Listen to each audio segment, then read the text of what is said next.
Good morning students, welcome to online classes. आज हम लोग यूनिट 1 पढ़ने वाले हैं सजीव जगत की विविधता, डाइवर्सिटी ऑफ लिविंग बीइंग।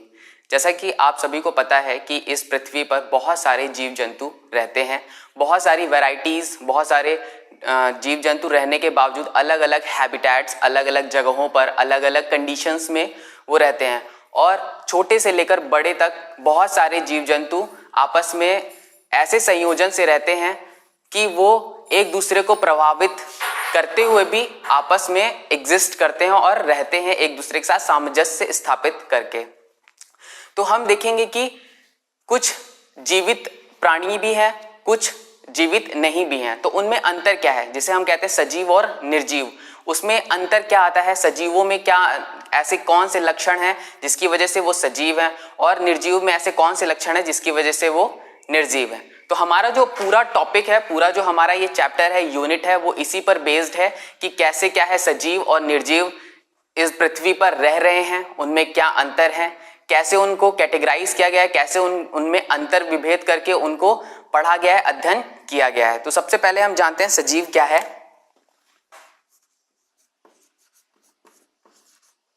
सजीव, लिविंग बी। देखिए, सजीवों को सिर्फ एक या दो लक्षणों से ही नहीं बताया जा सकता।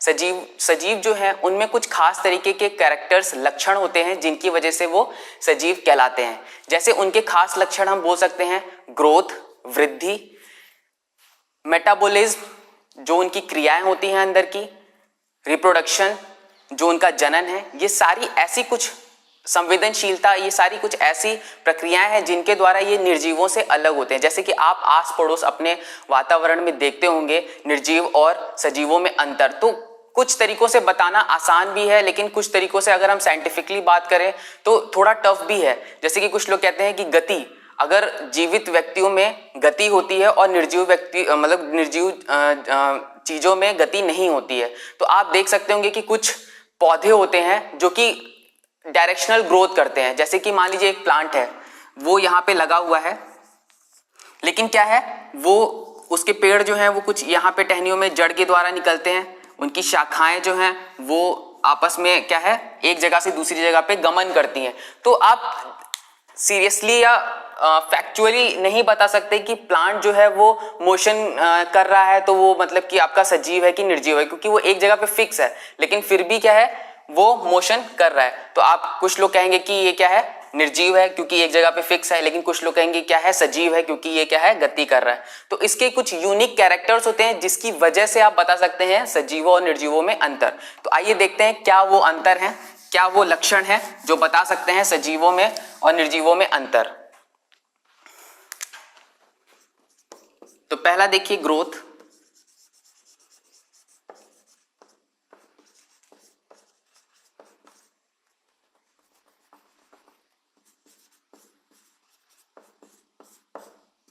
वृद्धि।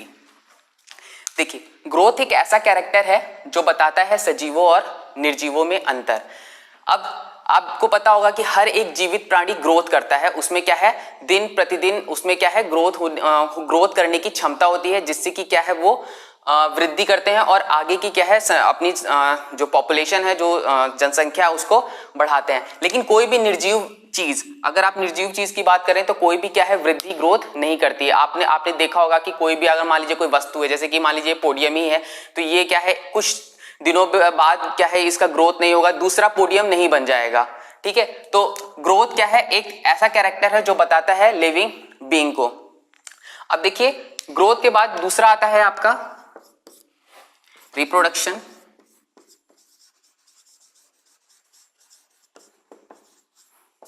जिसको बोलते हैं जनन।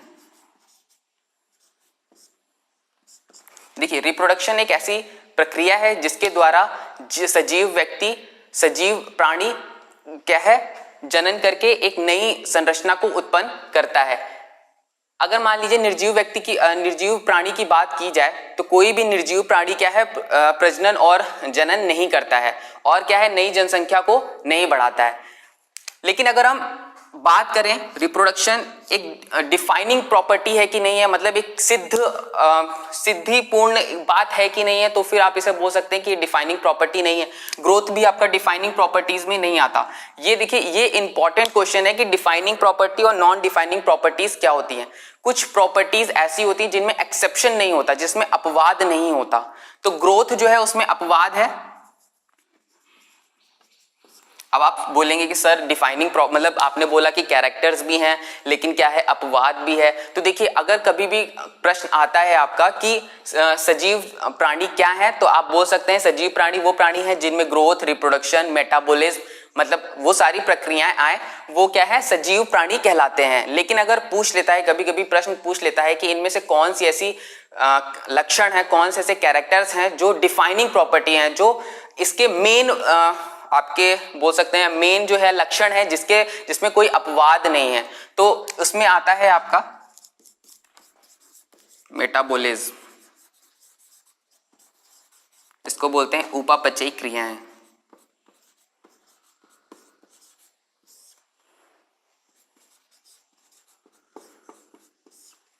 अब आप बोलेंगे सर उपापचयी क्रियाएं क्या हैं, और आपका आता है संवेदनशीलता।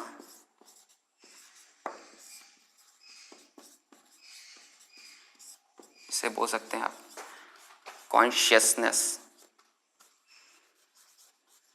देखिए, मेटाबॉलिज्म रिएक्शन क्या है, हमारी बॉडी के अंदर जो भी रिएक्शंस होते हैं, प्रोटीन का बनना, फैट का डिपोजिशन होना, हार्मोन्स का सीक्रेट होना, एंजाइम्स का सीक्रेट होना, इन सारी प्रोसेस जो भी केमिकल रिएक्शंस हमारी बॉडी के अंदर होती हैं, उसको मेटाबॉलिज्म उपापचयी क्रियाएं बोला जाता है। संवेदनशीलता, कॉन्शियसनेस, आपको पता ही है कि हर एक प्राणी अपने वातावरण के प्रति संवेदनशील है। कोई भी क्लाइमेटिक चेंज या कोई भी वातावरण में होने वाला बदलाव सबसे पहले हम महसूस करते हैं और उसके अकॉर्डिंग अपने आप को बदल लेते हैं।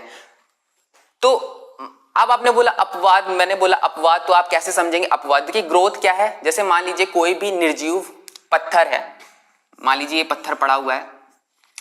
अब आप बोलेंगे कि सर पत्थर में तो ग्रोथ नहीं होती, लेकिन मैं कहूंगा कि पत्थर में भी ग्रोथ होती है। मान लीजिए कहीं पर भी वातावरण में एक पत्थर पड़ा हुआ है, समय दर समय बहुत ज्यादा समय पीरियड गुजरने के बाद इस पे मौसमी प्रभाव पड़ता है। मान लीजिए हवा जो है वो काफी आ रही है, उसमें धूल मिट्टी के कण हैं और इसमें क्या है, जमा होता चला जा रहा है। जमा होते होते बहुत समय बाद ये क्या है, कुछ पत्थर इस आकार का ले लेगा।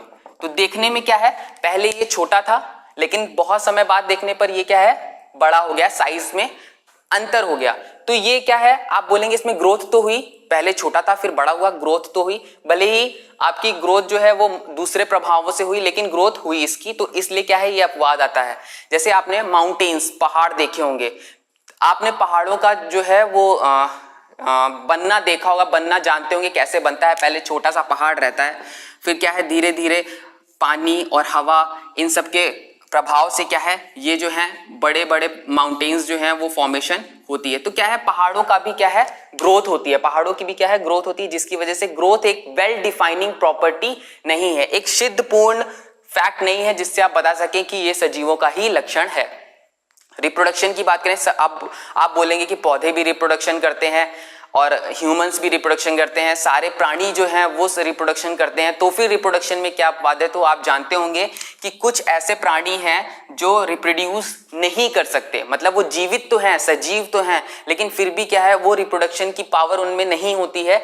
तो ऐसे में आप नहीं बोल सकते कि रिप्रोडक्शन जो है वो सजीवों का लक्षण, क्योंकि वो भी सजीव है लेकिन रिप्रोडक्शन नहीं कर पा रहे हैं वो। जैसे कि आप जानते होंगे कि मधुमक्खियों के बारे में आपने पढ़ा होगा, हनी बीज के बारे में, तो उनमें जो वर्कर बीज होती हैं,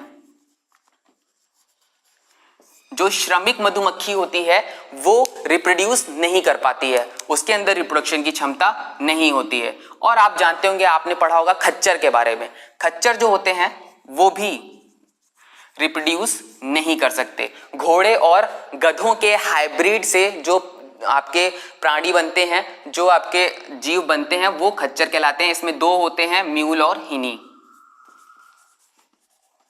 म्यूल और हिनी, मेल को म्यूल बोलते हैं और फीमेल जो होती है वो आपकी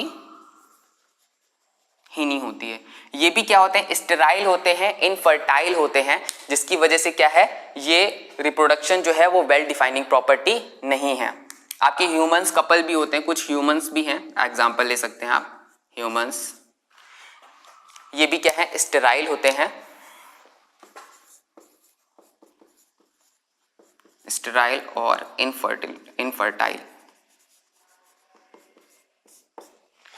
ठीक है, तो रिप्रोडक्शन भी आपका वेल डिफाइनिंग प्रॉपर्टी नहीं होगी। तो ग्रोथ आपको समझ में आ गया होगा, रिप्रोडक्शन आपको समझ में आ गया होगा। मेटाबॉलिज्म कैसे एक वेल डिफाइनिंग प्रॉपर्टी है, तो आप यहां लिख सकते हैं नॉट वेल डिफाइंड प्रॉपर्टी। अब देखिए मेटाबॉलिज्म क्या है, उपापचयी प्रक्रियाएं। आपको मैंने बताया कि ह्यूमन बॉडी के अंदर जो भी प्रोसेस केमिकली प्रोसेस होती हैं वो क्या है, मेटाबॉलिज्म उपापचयी प्रक्रियाएं हैं।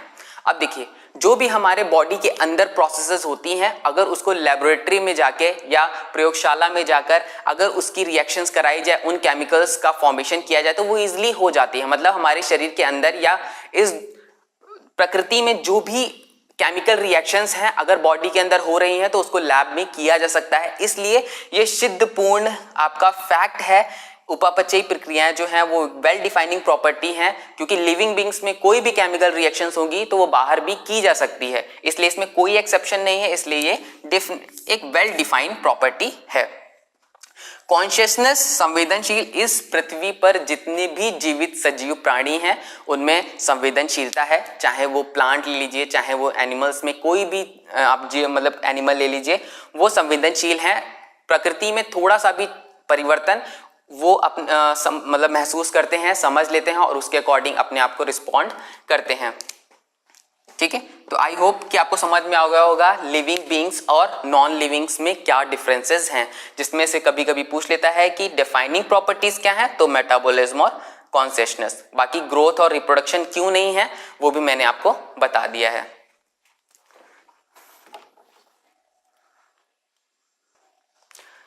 देखिए एक क्वेश्चन और बनता है, मेटाबॉलिज्म में दो टाइप्स और होते हैं।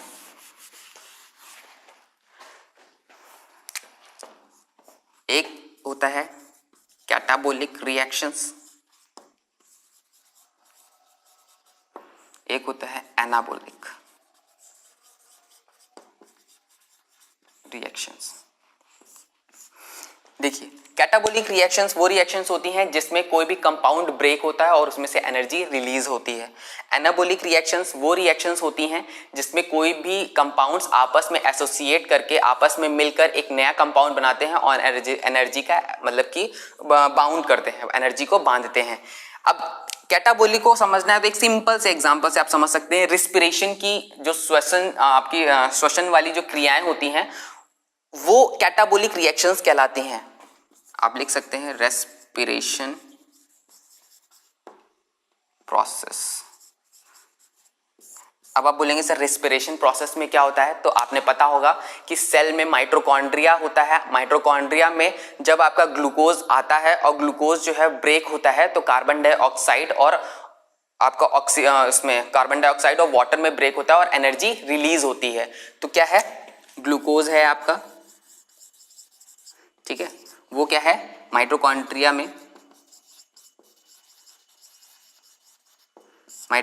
में ऑक्सीजन की प्रेजेंस में ब्रेक होता है जिसमें से कार्बन डाइऑक्साइड और वाटर बनता है और क्या है एनर्जी जो है वो रिलीज होती है। तो देखिए ग्लूकोज है, कंपाउंड है, वो ब्रेक हुआ कार्बन डाइऑक्साइड और वाटर में और यहाँ पे क्या है एनर्जी रिलीज हुई।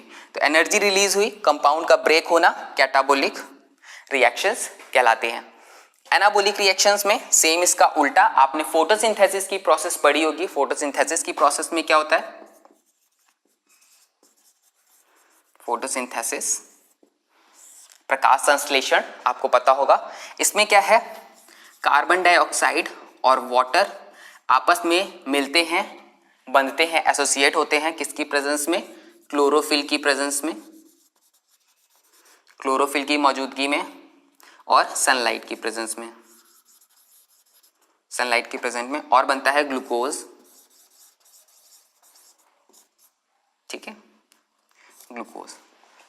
ये कौन सी प्रोसेस हो गई, ये एनाबोलिक प्रोसेस हो गई, एनाबोलिक रिएक्शंस हो गई। ठीक है, तो इसके आगे हम लोग देखेंगे बायोडायवर्सिटी।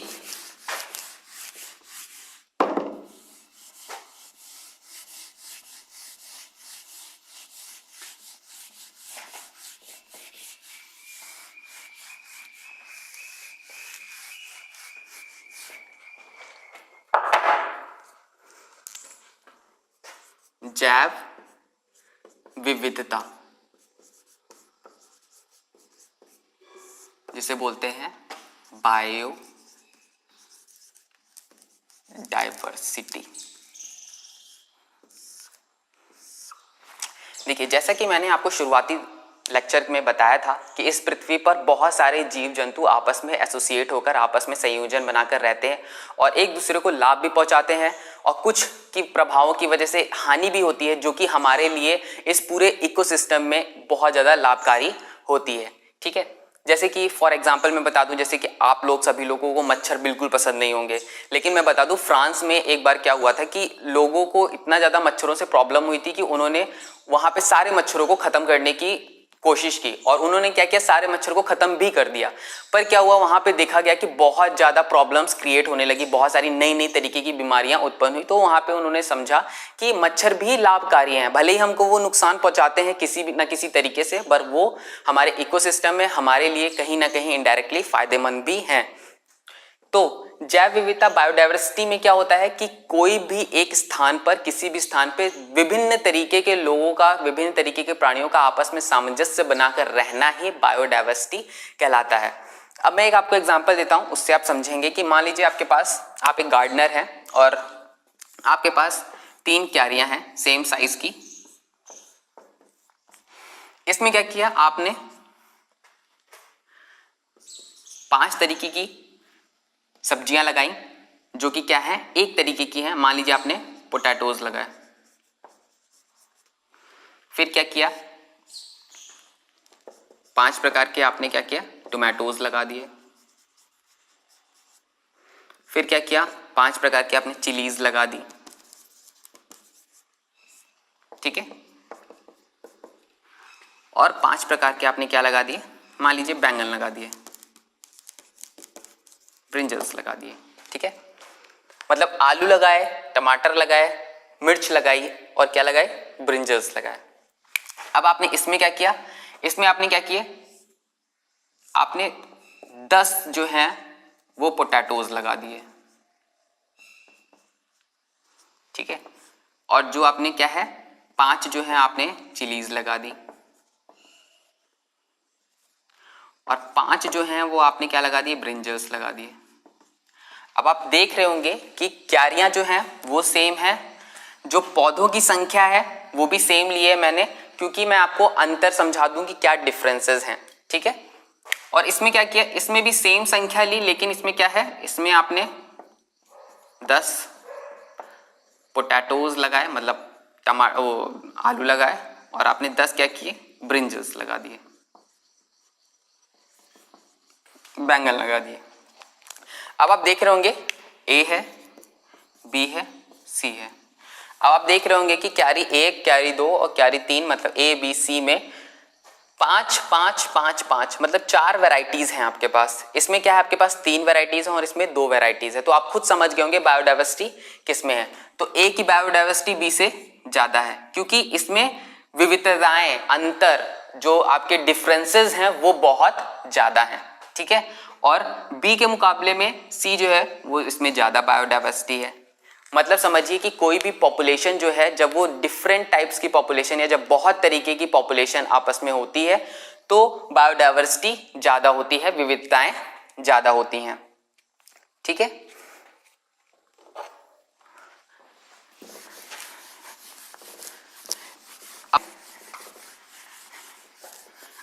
IUCN।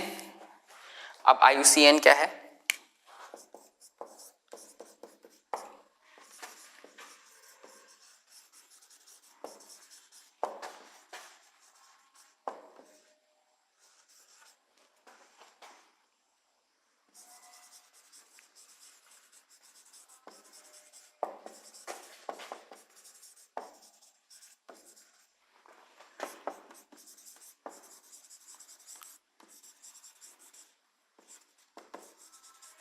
देखिए IUCN का फुल फॉर्म होता है international union of conservation of nature and natural habitats. ये आपका 1 नंबर या 2 नंबर में कभी ना कभी मतलब आपका अति लघु उत्तरीय प्रश्न या ऑब्जेक्टिव में विकल्पी प्रश्न में पूछ लेता है IUCN का फुल फॉर्म क्या है। तो international union of conservation of nature and natural habitat, इसने बताया ये एक प्रकार की संस्था है जो आपका इंटरनेशनल संस्था है जो कि कंजर्वेशन ऑफ नेचर और नेचुरल हैबिटेट मतलब जो प्रकृति है और प्रकृति में जो जीवित जहाँ रहते हैं उन हैबिटेट्स का संरक्षण रखती है और उन सब के बारे में अध्ययन करती है। तो उन्होंने बताया कि जो ओवरऑल बायोडाइवर्सिटी है मतलब हमारे पृथ्वी पर जो जीवित हैं उनमें से जो ज्ञात जीवित हैं मतलब हमको जिनके बारे में हमने अध्ययन कर चुके हैं जिनका पता है अप्रॉक्सीमेट 1.7 to 1.8 मिलियन।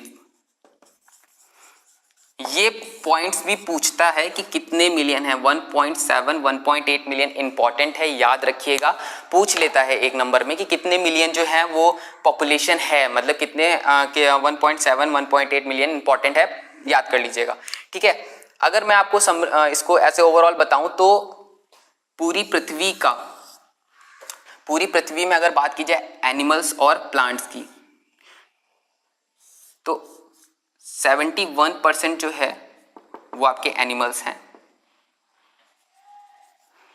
ठीक है, और इन 71 एनिमल्स में भी 71% जो है वो आपके इंसेक्ट्स हैं। मतलब समझ रहे होंगे आपकी एनिमल्स की पॉपुलेशन प्लांट से बहुत ज़्यादा है और एनिमल्स में भी जो सबसे ज़्यादा आपके एनिमल हैं वो क्या है, इंसेक्ट्स है। 71% इंसेक्ट्स है। और सबसे बड़ा फाइलम, ये क्वेश्चंस जो हैं वो 1 पॉइंट्स के हैं, बहुत इंपॉर्टेंट हैं। आर्थ्रोपोडा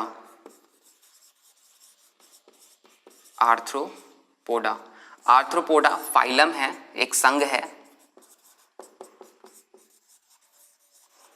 फाइलम है जो सबसे बड़ा है क्योंकि इंसेक्ट्स जो है वो आर्थ्रोपोडा के ही अंतर्गत आते हैं। तो अभी आप लोग आर्थ्रोपोडा ये सब आगे पढ़ेंगे लेक्चर्स में। तो आर्थ्रोपोडा जो है वो इंपॉर्टेंट है, इंसेक्ट्स, एनिमल्स और 1.7 1.8 मिलियन जो है फैक्चुअल चीजें हैं, इसको याद रखिएगा। तो ये सारी चीजें, इतने सारे एनिमल्स, इतने सारे जो आपके लिविंग बींग्स हैं वो धरती पर हैं, तो जाहिर सी बात है इतने सारी बायोडाइवर्सिटी, इतने सारे पॉपुलेशन है, तो हम इसका कैसे रख रखाव और इन सबको कैसे संरक्षण प्रदान करेंगे। तो इसके लिए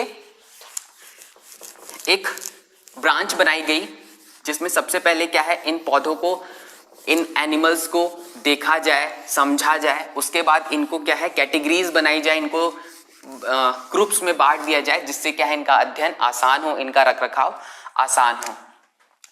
तो फिर हम बात करते हैं सिस्टमैटिक्स की। सिस्टमैटिक्स क्या है? तो देखिए सिस्टमैटिक्स जो है इसको बोल सकते हैं एक ब्रांच है, एक शाखा है बायोलॉजी की, जिसमें क्या है सबसे पहले हम क्या करते हैं, आइडेंटिफिकेशन करते हैं।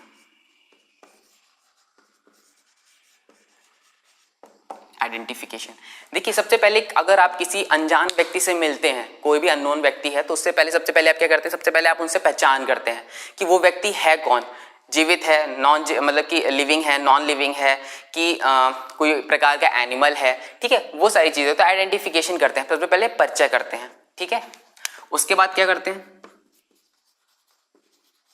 नॉमेनक्लेचर, नामकरण, उसका क्या है नामकरण करते हैं, नाम हाल चाल पूछते हैं कि आपका नाम क्या है, मेरा नाम ये है, इसका नाम ये है, तो नाम चीज, तो ये मतलब क्या है, सबसे पहले हम आइडेंटिफिकेशन करेंगे, नॉमेनक्लेचर करेंगे, उसके बाद क्या है उसका क्लासिफिकेशन करेंगे।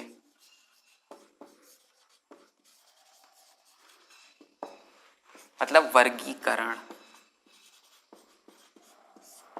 जैसा कि आपको पता होगा वर्गीकरण मतलब वर्गों में बांटना, ग्रुप्स में बांटना। तो अब आप बांटेंगे कि अच्छा ये अच्छा व्यक्ति है, ये क्या है, ये बुरा व्यक्ति है, ये इस तरीके का व्यक्ति, हायर क्लास, लोअर क्लास, मतलब वर्ग। सबसे पहले आप पहचानते हैं, फिर उसका नाम करते हैं और फिर उसको क्या है वर्गों में बांट देते हैं। तो सिस्टमैटिक्स क्या है, तो सिस्टमैटिक्स को बोल सकते हैं एक शाखा है विज्ञान की, जिसमें हम सबसे पहले परिचय करते हैं, उसका नाम रखते हैं और फिर उसको वर्गों में बांट देते हैं। इसको अगर आप ऐसे बोलना चाहें डेफिनेशन में तो the branch of biology in which we study about the identification, nomenclature and classification is known as systematics. देखिए सिस्टमैटिक्स टर्म जो दिया था सबसे पहले, जो इन्होंने नाम दिया था वो कैरोलस लीनियस ने दिया था। लीनियस 1735 में कैरोलस लीनियस ने सबसे पहले सिस्टमैटिक्स टर्म्स को बताया। ठीक है, तो आई होप कि आप सिस्टमैटिक्स समझ गए होंगे कि सिस्टमैटिक्स में क्या करते हैं, सबसे पहले आइडेंटिफिकेशन करते हैं, नॉमेनक्लेचर करते हैं और क्लासिफिकेशन करते हैं। तो अब हम बात करते हैं कुछ नॉमेनक्लेचर के बारे में। नॉमेनक्लेचर में जैसे कि आपको पता होगा कि जो भी हमारे आसपास के लोकल एनिमल्स हैं उनको हम किसी और नाम से जानते हैं, और नेशनल और इंटरनेशनल लेवल पे हर जगह पे इनका नाम क्या है, अलग अलग है। तो संस्थाओं ने ये सोचा कि अगर ऐसा ही चलता रहा तो बातचीत करने पे इंटरनेशनली लेवल पे बहुत सारी प्रॉब्लम्स क्रिएट हो जाएगी, क्योंकि हम कम्युनिकेट ही नहीं कर पाएंगे एक दूसरे से कि हम किस विषय में, किस बारे में बात कर रहे हैं। तो हमने एक संस्था बनाई ICBN और ICZN। मतलब ऐसी ही संस्थाएं काफी सारी हैं, बैक्टीरियाज के लिए अलग है, वायरस के लिए अलग है, तो वो इतना ज्यादा इंपॉर्टेंट नहीं है। इंपॉर्टेंट आपका ICBN और ICZN है। इस पे एक नंबर में सीधे प्रश्न पूछ लिया जाता है कि ICBN और ICZN का फुल फॉर्म क्या है।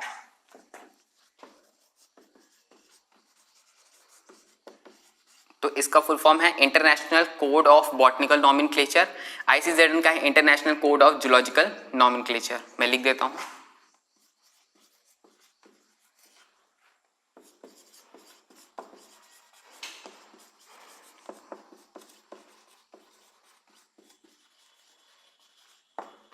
इसकी स्थापना हुई थी 1961 में, 1961 में। ये पूछता नहीं है पर पता रखिएगा।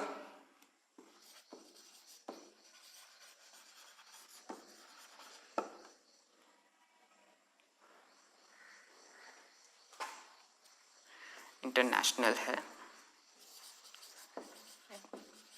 इंटरनेशनल,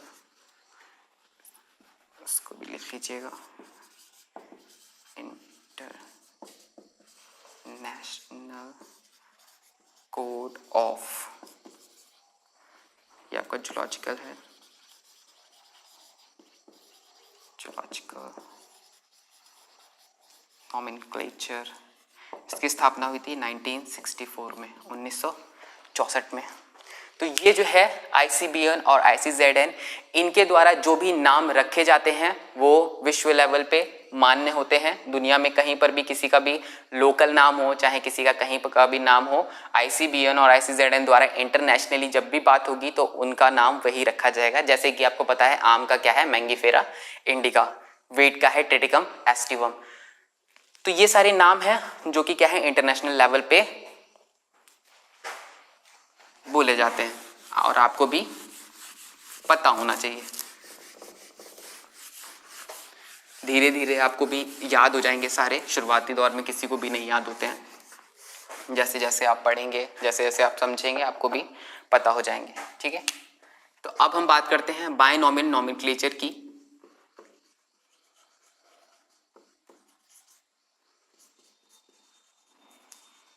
बायनॉमियल नॉमेनक्लेचर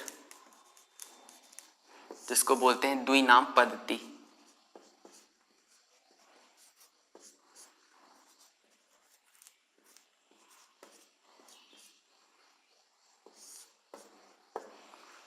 देखिए द्विनाम पद्धति जो प्रस्तुत की थी वो की थी कैरोलस लीनियस ने।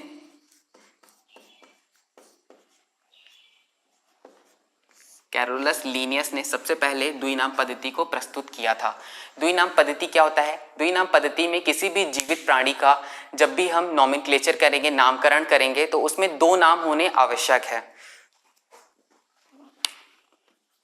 जैसे कि मैंगीफेरा इंडिका।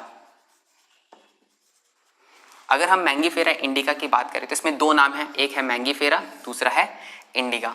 तो देखिए मैंगीफेरा में जो सबसे पहला होता है वो आपके जीनस को रिप्रेजेंट करता है, और जो ये है वो स्पीसीज को। ये पहला पॉइंट है, आपको पता होना चाहिए। द्विनाम पद्धति बहुत इंपॉर्टेंट है, हमेशा प्रश्न पूछता है इससे कि द्विनाम पद्धति के बारे में बताइए। तो लिनियस ने प्रस्तुत किया था, 2 शब्दों से मिलकर बना होता है। मैंगीफेरा इंडिका एक एग्जाम्पल है आपको समझाने के लिए। तो मैंगीफेरा में जो पहला शब्द होगा वो आपके जीनस को रिप्रेजेंट करेगा और जो इंडिका होगा वो स्पीसीज को रिप्रेजेंट करेगा। जैसे कि बहुत सारे नाम हैं, जैसे कि आप होमो सैपियंस,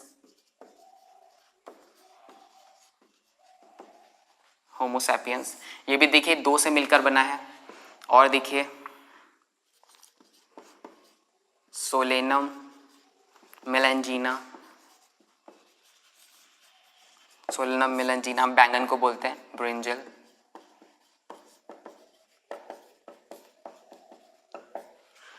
होमो सैपियंस मानव का है, ह्यूमंस। मैंगीफेरा इंडिका जो है वो मैंगो का है, ठीक है।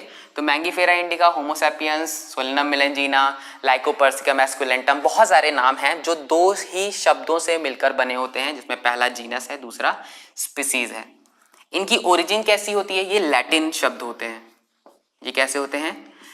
लैटिन के शब्द होते हैं।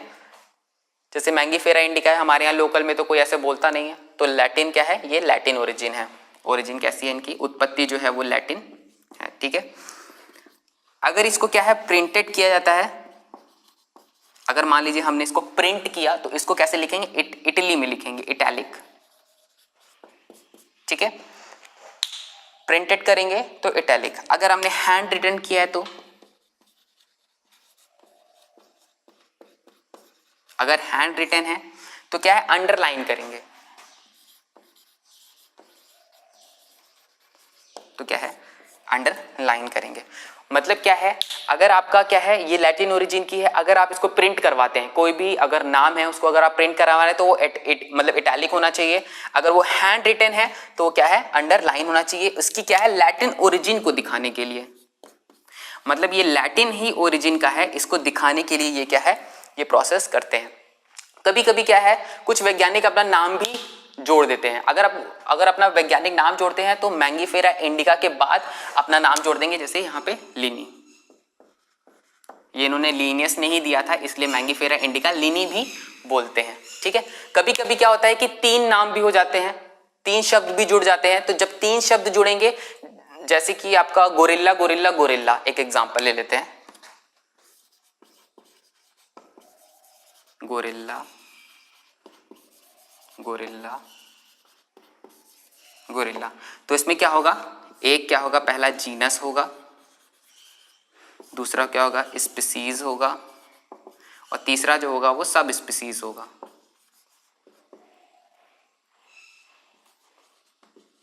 ठीक है। तो अगर 3 पूछेगा तब भी आपको पता होना चाहिए, जैसे for example gorilla gorilla gorilla, और ये सारे आपके हैं। तो ये है बाइनोमियल नोमेनक्लेचर जो लिनियस ने प्रस्तुत की थी। ये कुछ इंपॉर्टेंट फैक्ट्स हैं जो आपको पता होने चाहिए, ठीक है। ये हमेशा आपको क्या है पूछ लेता है एग्जाम में कि द्विनाम पद्धति के बारे में पढ़ाइए, बताइए। 2 नंबर या आपके 4 नंबर में भी पूछ लेता है, क्योंकि बहुत इंपॉर्टेंट पॉइंट्स है। तो ये देखिए, ये आपका हो गया है ओवरऑल कुछ टॉपिक्स। आई होप कि आपको ये सारे टॉपिक्स क्लियर हो गए होंगे। कुछ टर्मिनोलॉजी, कुछ नाम, कुछ सेंटेंस में अगर कोई भी दिक्कत है, कोई भी टॉपिक जो आपको लग रहा हो कि छूट रहा हो इसमें अभी तक जो पढ़ाया है, तो उसमें आप SMS और उसके थ्रू, कमेंट के थ्रू पूछ सकते हैं।